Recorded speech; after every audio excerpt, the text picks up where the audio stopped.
जुम्मे के दिन का बहुत ही प्यारा वजीफ़ा।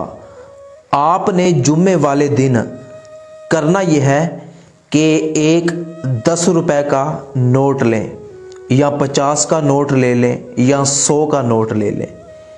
उस पर 10 मरतबा अल्लाह पाक के ये 2 बबरकत नाम अल मुगनियु अल मालिकु और 10 मरतबा सूरा इखलास की पहली आयत कुल हुवल्लाहु अहद पढ़कर फूंक मारें।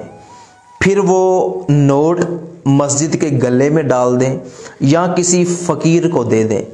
तो इंशाअल्लाह अज़्ज़ा वजल ये वजीफ़ा करने से आपकी खाली जेब पैसों से भर जाएगी, घर से गुर्बत का खात्मा होगा, रिज़्क़ में बरकत होगी।